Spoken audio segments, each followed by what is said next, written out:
Hello and welcome to the Visual World Investigate Lab here at the beautiful North Carolina Museum of Natural Sciences in downtown Raleigh. I'm Matthew Fairber and this is Aaron Poteet, and we're here to teach you all about coding in the natural world. How people use computer programming, how scientists and researchers use computer programming in their daily lives and in their careers to make it a lot easier to do the research that they're doing. When you think about computer programming, you're probably thinking about people working in cubicles or databases, maybe making video games, but there's a lot more jobs that require computer programming that you might think, because pretty much every single device that you use that has an on-off switch has a little microchip in there somewhere doing a lot more than you would imagine. And so computer programming is extremely helpful for a lot of people, and because of that, it's used all over the world in lots of different places. And so we have a few examples of that for you here today to learn about. Here, what we're going to be doing is we're going to be introducing three of the scientists here at the museum, talking to them about how they use computer programming in their daily lives and their careers, how it has helped them, and how they learned it. And then you're going to get the opportunity to ask them some questions. So what we're going to do, first I'm going to tell you a little bit about myself, and then Aaron will, and then we'll get right into it. So again, my name is Matthew Fairber, and I am the manager here at the Visual World Investigate Lab, and I use computer programming on a daily basis to build science exhibits with, and to make chores that could be tedious or monotonous a lot easier. Because computer programming, it can be very helpful to make things go a lot faster that would usually take a long time to do by hand. So I learned computer programming pretty much on my own. I did not go to school for it. My degree is in environmental science. I took a couple classes, but I really didn't start learning it until I realized that not only was it fun, but that I could make anything I wanted to using it. And that's one of the neat things about computer programming and science and technology in particular, because unlike a lot of other topics, it's something that you can learn on your own, because there are so many good books and free resources online and YouTube videos all about it. So many, in fact, that you can get started in learning it and becoming one of the best people that there are using computer programming. You can become a master of it. And so we use it all the time. Aaron, tell us a little bit about how you use it. Yeah, so as Matthew said, we build here in the lab different scientific visualizations. We also do things you may be familiar with, like building little electronic robots that we use coding to tell them how to navigate around the world. And just like Matthew and a lot of the other researchers here, my degree is not in computer science. I was an archaeologist and learned computer programming on my own. And that's one of the things I hope you take away from this, is that you don't have to go to school for computer programming in order to use computer programming in your career.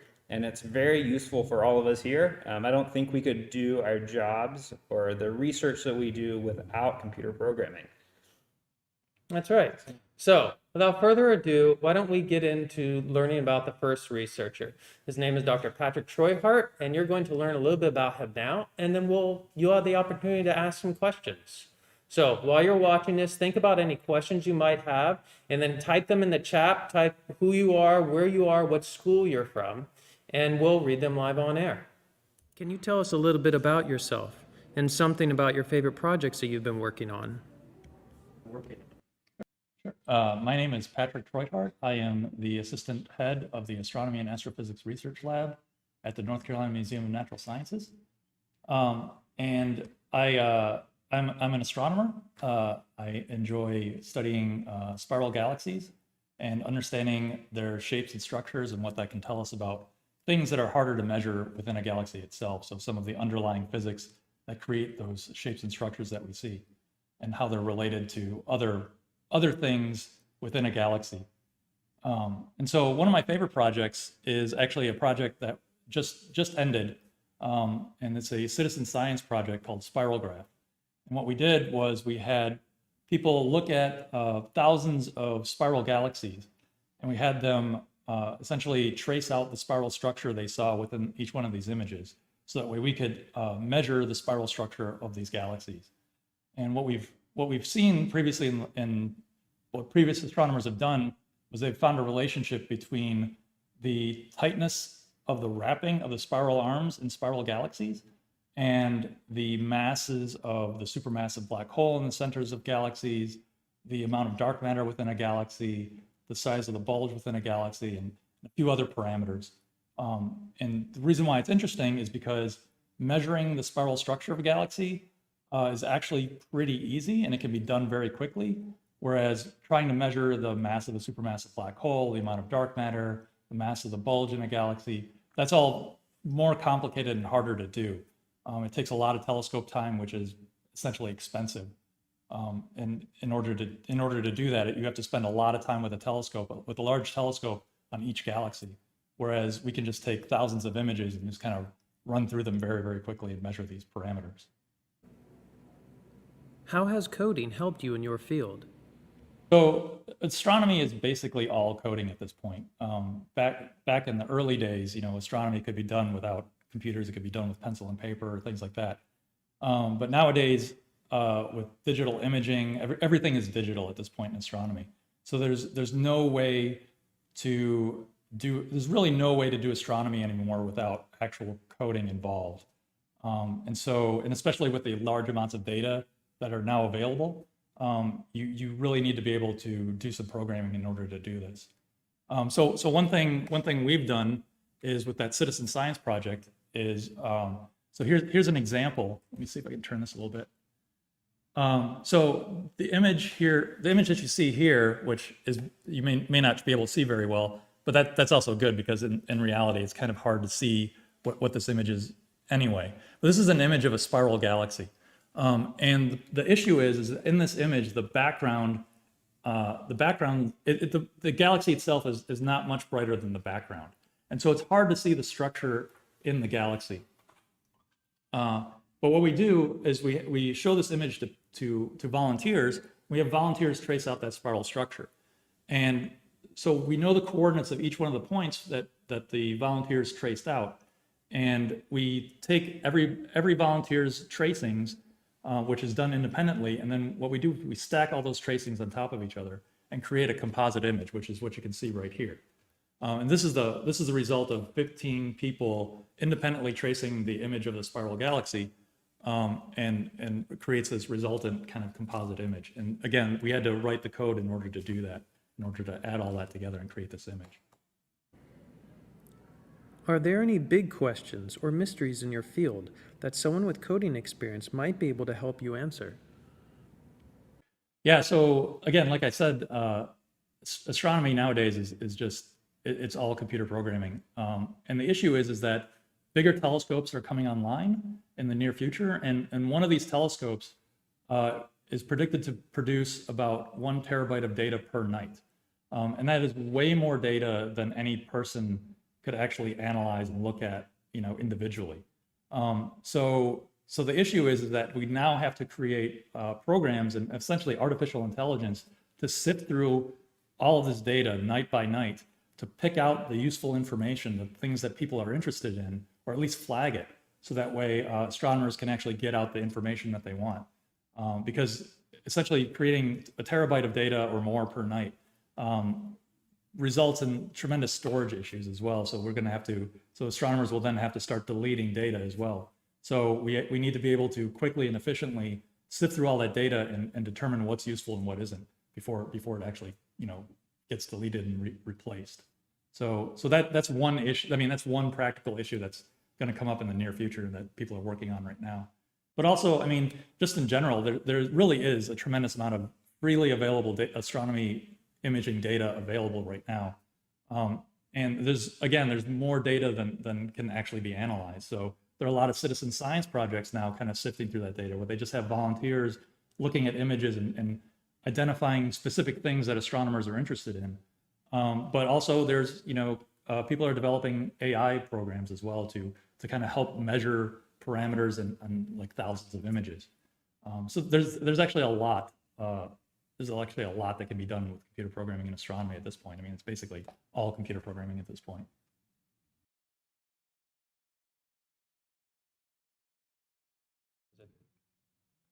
And we're back. Hello, everybody. We're here, Dr. Troyhart, to answer your questions. And so we've got one here already. The first one here from Catherine in Columbia, South Carolina asks, why are the telescopes different, presumably in the video you just watched, and how do they have different uses?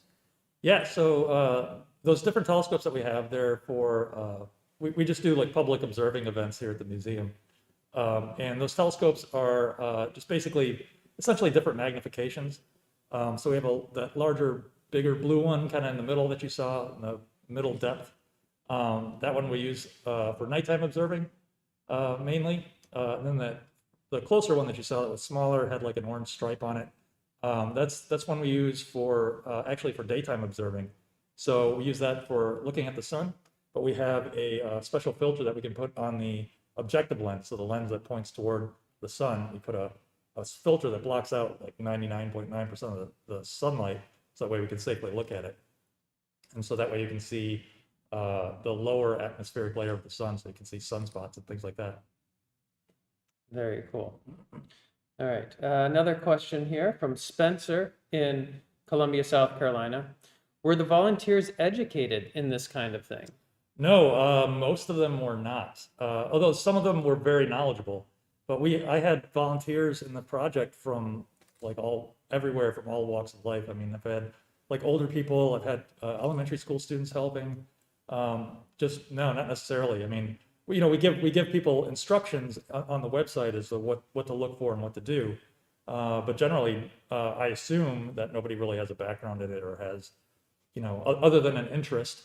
Maybe they know what a galaxy is, things like that. They're interested in space, so they have some idea of what's going on, but yeah, no formal knowledge is necessary to be able to do the project. Yeah, as a side note, that's one of the wonderful things about museums that most people don't realize is that there's so much work being done in museums by researchers, and those researchers need a lot of help. And the people who are educating the public in museums need a lot of help as well. So museums are excellent places to volunteer. If there's something here that you really like, there's a good chance you might be able to volunteer here one day.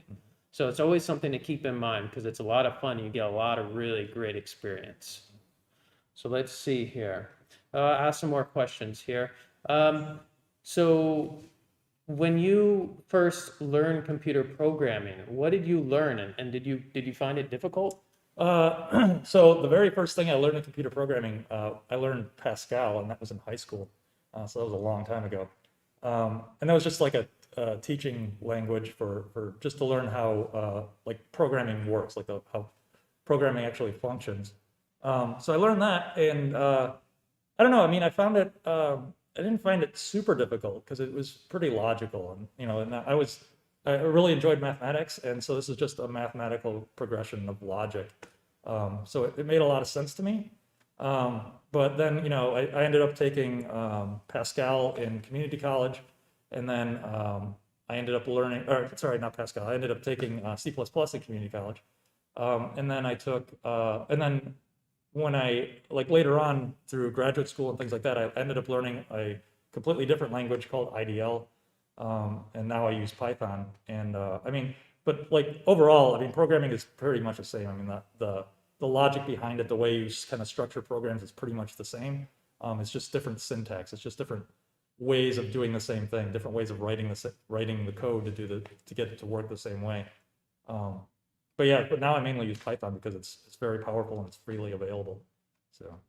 Yeah, that's one of the neat things about computer programming. It can get confusing because there are so many types, but it really doesn't matter which one you start with. You should start with whichever one you think is going to be easiest for you, or it will do whatever you want to do.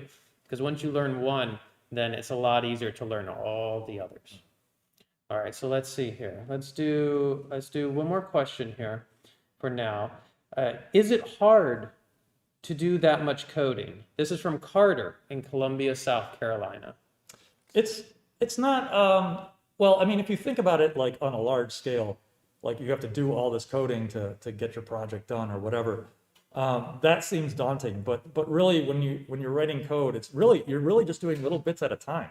You're just trying to get from you're trying to get it to determine whether or not you want this input or this input, and then Once you have that fixed, then you just keep moving on. So it's really just a step-by-step process. So it's almost like writing your own cookbook, right? You just come up with your first step. What do you need? I need an input. How do I gather this input? So, you just ask, you type a question, it shows on the screen, then you have somebody select yes or no, and then you're done with that part. And then you just move on to the next thing. Okay, so now if somebody selects yes or no, then what happens? Then if it selects yes, then you move on and you write that little bit of code. If they select no, you write that little bit of code. And so it's really just a step-by-step process. And eventually you end up with like a giant program that does everything that you want it to do. So it's really, when you first look at it, it seems like a very big project, but really it's just very, very small projects all put together. Yeah, incremental change. Mhm. Great. Okay, so we're going to go ahead and move on to the next researcher. But if you think of any other questions that you might have for Patrick, you can go ahead and save them, because in the end, in our last segment, we're going to bring all the researchers on at the same time, and you'll get a final chance to ask anyone anything that you'd like. So we're going to move on to learn about Dr. Marion Banister. Can you tell us a little bit about yourself and something about your favorite projects that you've been working on? Yes. Hello, my name is Dr. Julie Horvath, and I am jointly appointed between the North Carolina Museum of Natural Sciences in downtown Raleigh, North Carolina, and at the North Carolina Central University, which is in Durham, North Carolina. And I study a lot of different aspects of primate genetics and the skin microbes that live on some of these primates. And one of my favorite projects was actually looking at the microbes that live on the skin in the armpit. So if you want to see, here's an example of one of the plates that we get where we swabbed primates and collected the microbes that live on their skin in their armpit. And then we actually plated them out and grew them up in the lab so we could study them.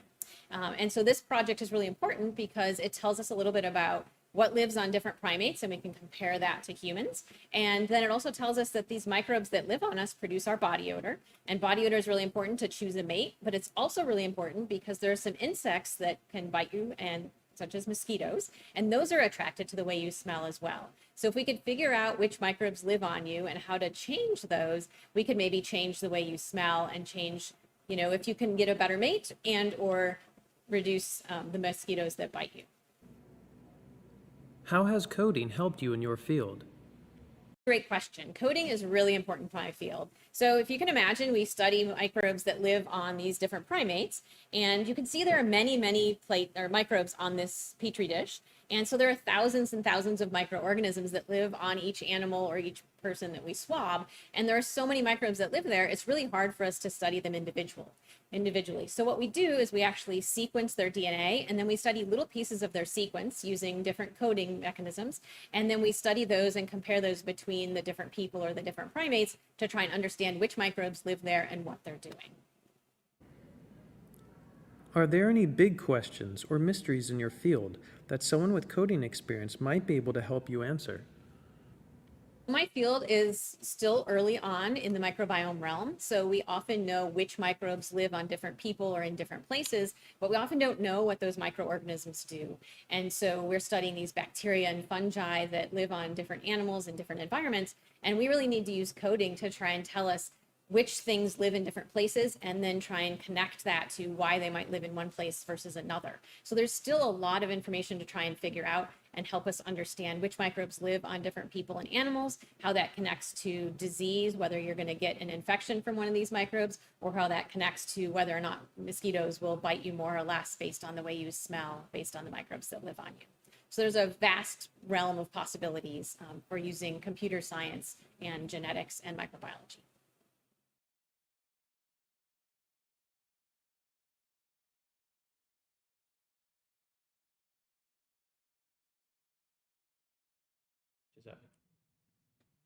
Hello, and we're back. Okay, so first of all, let me make a small correction. The video that you just watched was not actually Dr. Marion Banister. It was Dr. Julie Horvath, who is the director of that lab. However, she could not make it today, but instead we have a worthy replacement, the lab manager. So let me start by telling us a little bit about yourself and how you started coding. So I'm Marion Barrier. I am the lab manager with Julie, Dr. Julie at the genomics lab, and I have my PhD is in genetics, but my undergraduate degree is math computer science. So I actually did take a lot of programming classes in school, but my first programming language was BASIC. When I was in elementary school, my dad taught me. So for me, that's something, coding has been a part of my life pretty much all the time since I was young. And so it's very natural for me to pick up different languages as I need it in my job. That's fantastic. Basic was also the first language that I started with, and that was because I learned I had access to it because I had a Texas Instrument graphing calculator, which you can do, has a version of BASIC on it. So if you have one of those, or once you get one of those at some point maybe, you can actually do programming on them. And so you can do things like create little programs that help you solve equations, stuff like that. They're really, really cool for lots of reasons, and that's just one of them. Okay, so let me see here. Let me find some questions here. Oh, so the lab does a lot of research into monkeys. Why is that? So a lot of times we study monkeys because they're really closely related to us. And so we can learn a lot about ourselves by studying them. So that's why several of the research projects we're involved in will look at different types of monkeys, like rhesus macaques or lemurs, because sometimes by observing them, observing their behaviors, and then seeing how their DNA, maybe genes may affect how they behave. That's some of the things we like to look at. And it's a lot easier to do observing monkeys than it is to try and do that with humans. Humans don't want us following them around, observing their behavior. But yeah, we learn a lot from monkeys, just like how the blood, if you're familiar with your blood type, a lot of people like say A or O, and there's a positive and negative part of blood. That was actually identified in rhesus macaques. So that was something we learned about ourselves through them. That's really neat. So you've been doing programming for quite a while. What's one of your favorite things about it? Gosh, I guess because it's very logical, and that's the way my brain works. So if I have a problem and I need to figure out a way of solving it, I can pretty much always find a way to do it with code. And in graduate school, I had to learn how to do some analysis of DNA sequences, and there wasn't programs available at the time. So I actually took some books with me to the beach with my family. I learned Perl, another programming language, over the week, and then wrote the scripts I needed to do my analysis. So it's just cool that you can pretty much find a way to do anything you need by just digging in, finding the right type of code, and just learning the language. It's like how Patrick said, the basics of it is the same. It's just the which words and how you lay it out that's different from one language to the other. That's right. And if you make them more efficient, then you get to spend more time doing exactly what you want to do. Mm-hmm. Very, very helpful. Okay, so we've got another question here. So Spencer in Columbia, South Carolina asks, what is the ETA of the mosquito bite reduction being possible? So they're interested in not getting bitten by mosquitoes anymore. Right? Aren't we all? Yeah. That would be a wonderful thing. I'm not sure I could really answer that. I mean, we are looking into seeing how our genes maybe affect what microbes are in our skin, which affects basically how our skin smells. Our body odor comes from our microbes, and that's a lot of what might be attracting mosquitoes. So there's some ideas about ways of maybe adding certain microbes as like a cosmetic almost, or a spray, to make yourself less attractive to mosquitoes. But I don't know when that might become available. It's something that people are studying though, and it would be great if we could find a way to keep them away from us in a way like that. Right, block the chemical cues that they're looking for. Exactly. That would be fantastic. So another question is, what is the main job of a computer software engineer in a science museum? Oh, wow. It's a big one. That's a big one, yes. Who else do I have that? So that is, I don't know who that's from, but I think it looks like it's from Columbia, South Carolina again. Do you want to try a stab at it, and then I'll try it? Well, I think a lot of that was would depend on what their focus is. Like for me, my main job when I'm trying to develop, engineer something, coding something, it's mostly going to be related to managing data in some way or looking at DNA sequences, which are just made up of a bunch of letters. So it's just managing text essentially, or numbers. So a big part of it is just coming up with your question of what you're trying to do and coming up with a plan. I'm not really sure how else to answer that. You want to give it a try? Sure. Most organizations are going to have multiple computer programmers. At a science museum, you might have one computer programmer that handles things like the website, and then multiple computer programmers, one maybe for each section or each research laboratory.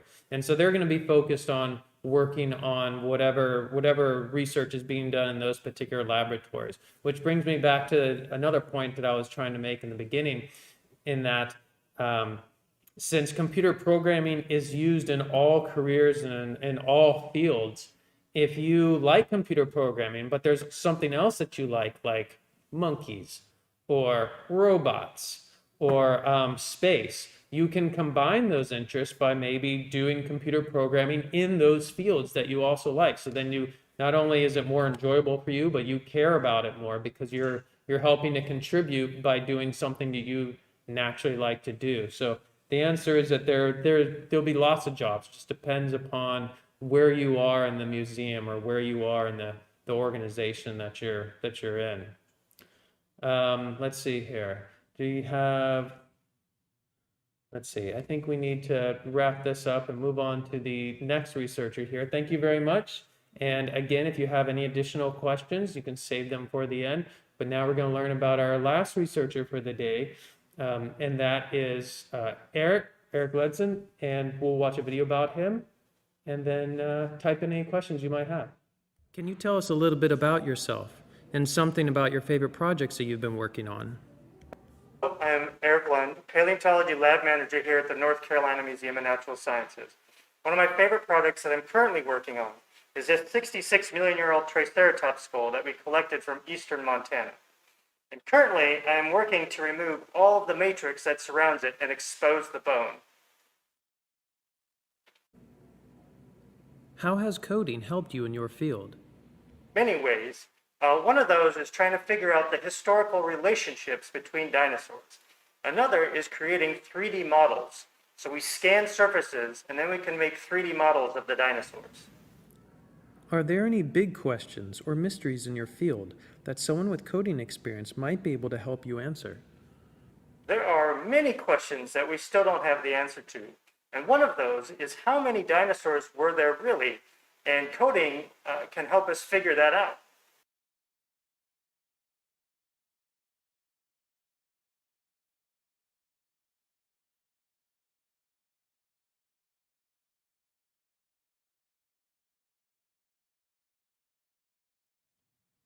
And we're back here after learning a little bit about Eric. Eric, welcome. Thank you. Thank you. And let's see.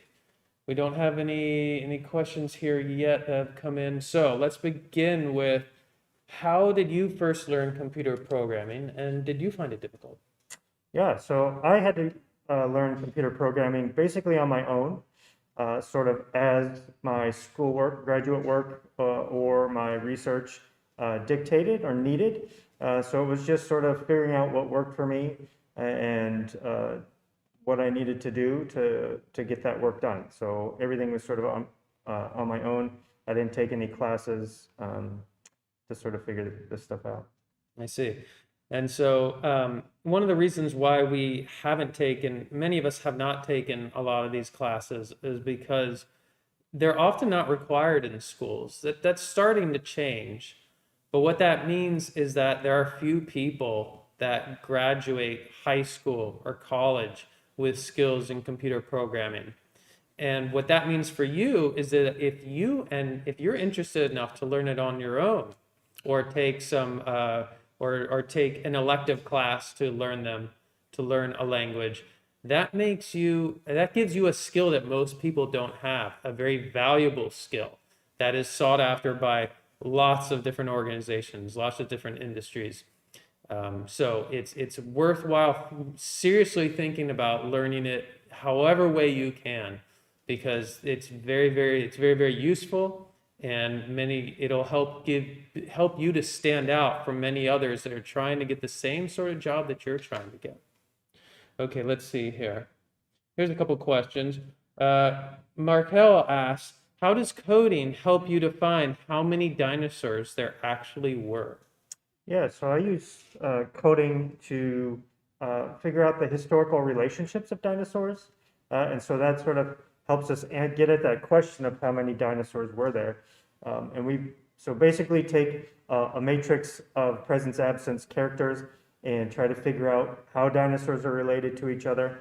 And that sort of helps us figure out how many dinosaurs were there, especially with the group that I study, which is the horned dinosaurs like Triceratops.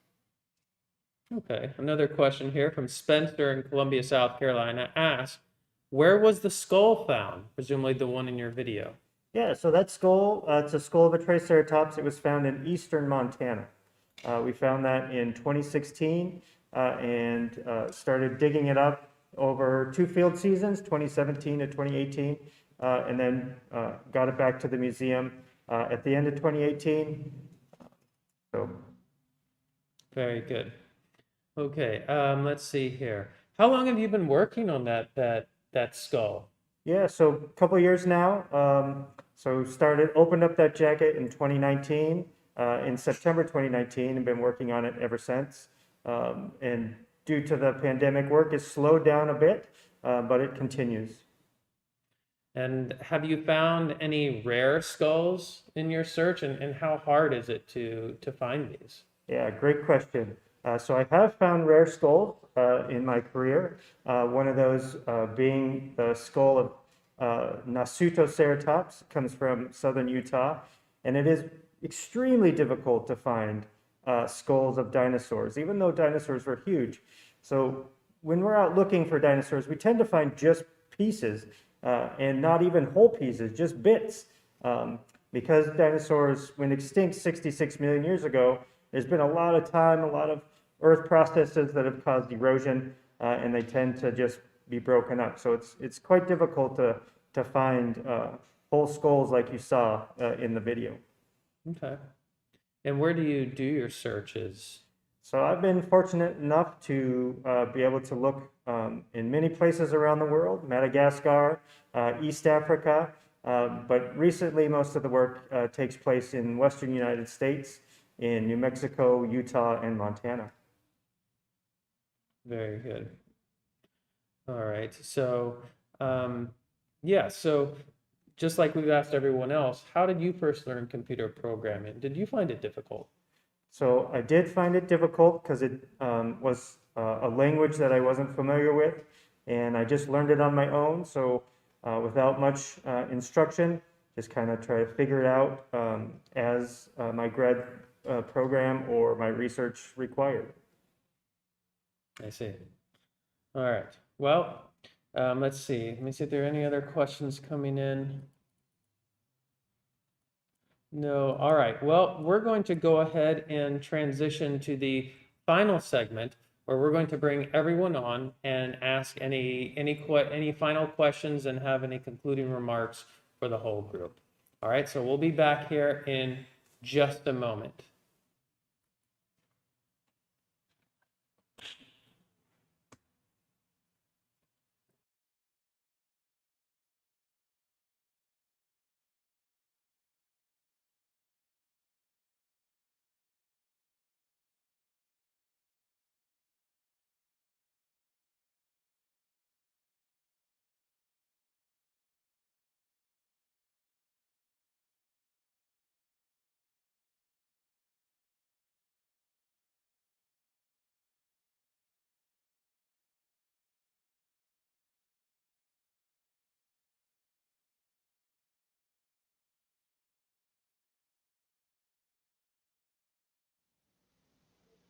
All right. And we're back. And now we're back. Okay, that should be a bit better. Okay, so while we wait to see if any new questions come in for the final group, I do have some questions for everyone. We'll start with Patrick. What computer science degree would you recommend getting for your field? This comes from Chenjing, I apologize, Colonial Heights, Virginia. Yeah, so in astronomy, things seem to be trending toward big data. There are telescopes coming online or there will be a telescope coming online that should be creating about 1 terabyte of data per night, which is just ridiculous. And so I think some of the things that are coming in the field of astronomy is basically handling large amounts of data and kind of being able to sift through and look for trends and things like that. And also artificial intelligence.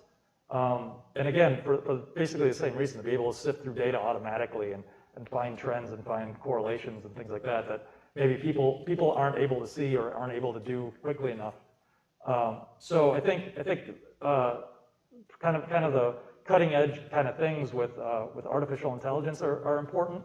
And also like being able to basically work with very large data sets.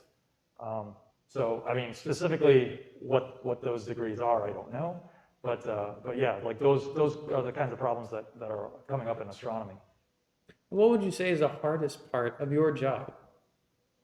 The hardest part is probably like once we identify a problem, we want to investigate. I think we come up with a general idea of what we want to do, but then the issue is that once you actually start trying to do it, we realize that there are many little things that we need to figure out. So it's kind of the problems that pop up as we're trying to figure out the main problem. And so we kind of have to slow down and then figure out the solution to this tiny problem so that we can figure out the solution to the larger problem that larger question we're trying to answer. And for us, I mean, generally it's always some kind of computer programming issue. You know, like we need to be able to code this thing so that we can do this other thing. That's generally the case. It always comes down to we need to build a little program to be able to do this other thing so that we can answer the main question. Sure, you have to build your tools. Mm-hmm. So final question for you. What's the most fun part about coding for you? Oh man, this is actually a really nice sense of accomplishment in that, like even if, like I said before, I mean, even when you're writing like little bits of code within a larger piece of code or a larger program, you know, anytime you get that little piece, that little chunk to work, it's always really satisfying. So I don't know, I just find that it's almost like an immediate gratification. Yeah, I agree.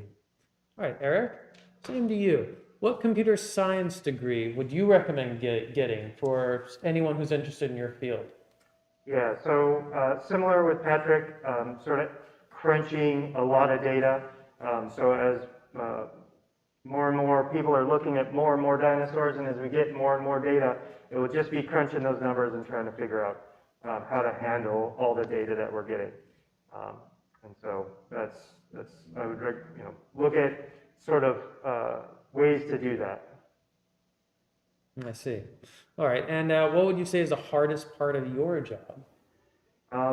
Yeah, again, just trying to figure out all the pieces that we need to analyze the data and look at it in new ways and try to figure out what that means. So we write a piece of code, it gives us an answer, but what really is that telling us? So that's probably one of the hardest parts, is really just breaking down the answer that we get. I see. And then a final question, what's the most fun part of coding for you? Yep, so following Patrick again, so it's getting that code to run. You can spend a lot of time writing the code, but then when it actually runs and compiles and you do get that answer, that's one of the best things about it. Okay, all right, we'll move on to you, Marianne. What computer science degree do you recommend getting for anyone interested in your field? Well, just to repeat again, big data is the thing these days. So for example, with some of the sequencing that we do, we can sequence millions of microbes in a single sample. And so then you have multiple samples and you're trying to compare them. So there's lots of information. So being able to manage complex data sets, So something that will allow you to have experience working with that, as well as just the power of managing large amounts of information. That would be really the best thing. And having a sense of how processes work, because when you're looking at biological data, it's important to not just know how to crunch the numbers, but what they mean to help if you're working, you know, either with your own data or with some scientists to help you understand what their data is supposed to be doing, what information you're trying to get out of it. Very good. And what would you say is the hardest part about your job? I think the hardest part for me is that a lot of the work takes a lot of time. You have to be very patient, so having hobbies that have short return are really helpful, because I can be working on projects for multiple years before I get my final answer. And so that's, I think the hardest part for me is I'm eager to know the answers. I want to know what I get from the work I've been doing, and I have to just keep plugging at it. But then it's really rewarding at the end when you everything finally comes together and you get that story of what you've been looking for. I see. All right. So then the final question, what's the most fun part about coding for you? Also, you know, just it working is definitely, especially if you've been struggling trying to find the right method to address something and you finally get it to work, and that's definitely a fun part. But also, for me, I also like being able to find cool ways to visualize the data that I've been analyzing. So that's a fun part for me as well, is tweaking my plots and graphs so that they're really showing what the information has to say. I see. All right. A couple live questions have come in here. Let's see here. A question for everyone from Morgan in Colonial Heights, Virginia. What colleges have good programs for computer science? Anybody have any suggestions for that? Well, I mean, NC State has good programs. When I got my degree, there wasn't a degree for computer science yet. But so I actually was at UNC Greensboro in North Carolina here. But there's a lot of really good computer programs throughout the U.S. that I'm aware of. I couldn't tell you beyond that. Yeah, so no, NC State here, North Carolina State University is a very large university here in North Carolina, and they have programs and everything. Yeah, computer programming is one of the ones. Anyone else? Yeah. I would just say that I think because of the big boom in computer science and the prevalence of it now, most universities, even community colleges, no matter where you are going to have some form of program that you can get involved in, and they'll be pretty good for you to learn whatever you need to learn. Yeah, and it's you know, regardless of where you go, as long as they have the as long as they have enough computer programs for you, if that's what you're looking for, and at that point it's just up to you what you get out of it. You know, you can push it as far as you want. Yeah, so let's see here. We've got some more. Unless anyone else had anything else to add. Let's see here. We got a question from Catherine in South Carolina asking how long it typically takes to write code for each program. And I'm gonna go ahead and answer for everyone and just say that it really depends. You know, it depends upon what you're trying to make. It depends upon how many different things you want that code to do. So I might spend, the last exhibit that I finished up, I spent like 3 years working on, because it did an awful lot of things.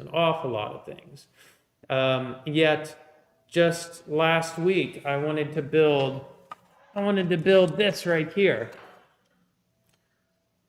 So I've got this little cardboard robot, and I wanted to take some nice videos of it. So I wanted something that was going to spin it for me. So I took an empty spool that used to have 3D printer filament on it. I added a microcontroller, so a little circuit board called an Arduino. I wrote some code in maybe 5 or 10 minutes. And so now when I plug this in, it spins, and it has a little knob that I can adjust to adjust the speed of it. And so it took me longer to cut out all the cardboard and glue this together, and it did to actually write the code to make this not only spin, but spin at whatever speed I wanted to spin at. So it really, really depends on what you're trying to make.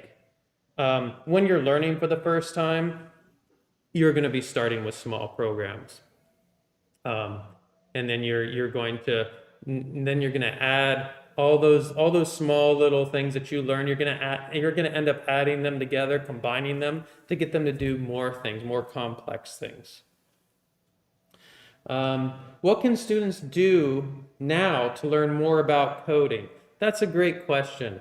So one of the best places that you can go to, if you can't take any classes in school right now, if you don't have any community centers you can take classes in yet, if you can't come to our museum and learn from our classes, is online. And one of the things that we were going to talk about is one of the best resources is called code.org, which we have like a partnership with. They're helping out with this virtual field trip. Code.org is an organization that you can go to learn, to help connect you with online classes. Some that where you learn coding at your own pace, some that have a more formal schedule. Most, if not all of them, are free. So there are lots and lots of resources online, and because of that, code.org is a great place to start because it kind of combines, it puts all those resources in one place and helps you decide which one might be best for you. I will go ahead and tell you that depending upon your age, one of the computer programming languages that's best for the youngest kids out there is called Scratch. That's a program developed by people at MIT.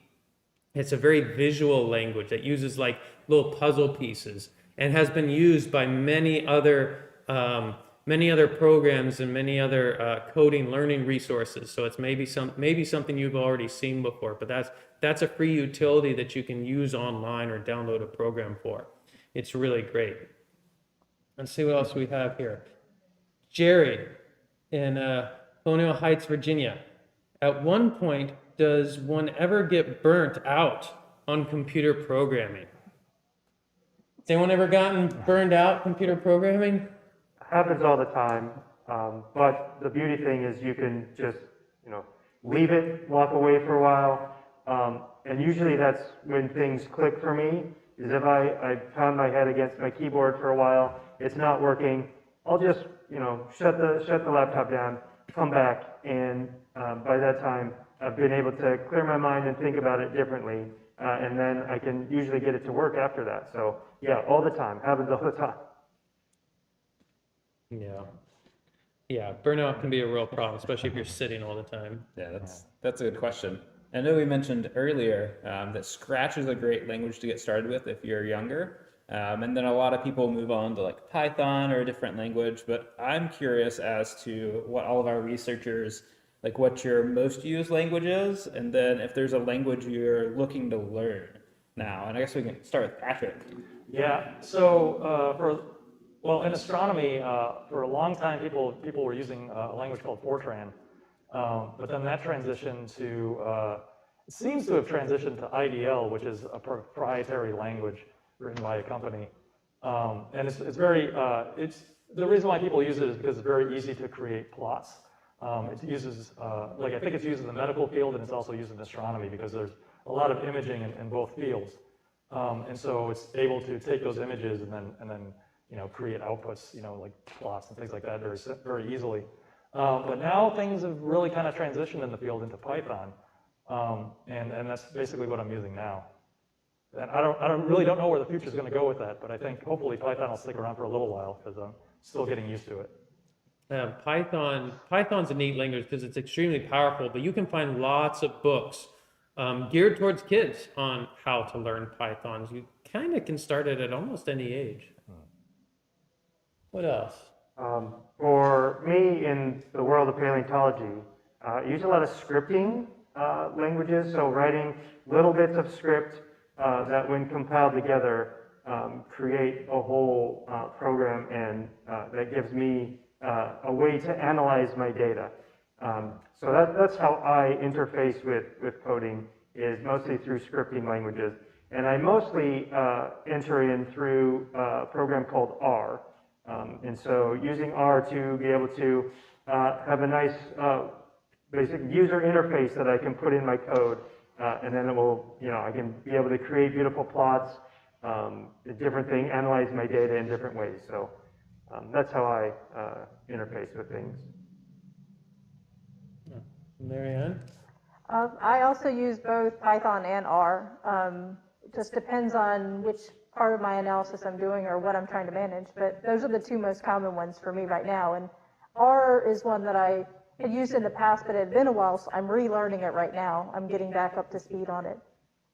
But the user forums on there where you interact with other people to look at their code and see how you might use it for yours is very helpful when you're learning.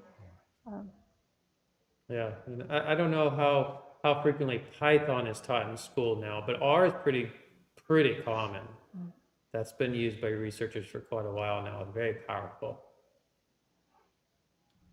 All right, let's see, what else? Do we have any other questions here? Nothing new there. Let's see. Thanks for getting as part of your job. I think that's about it. Yeah. I mean, let's go around and see if anyone has advice for people learning programming. Like, is there one bit of advice you would give a student in elementary school or high school, even middle school, that's thinking about learning coding? Like, what one piece of advice would you give? I would say just give it a try.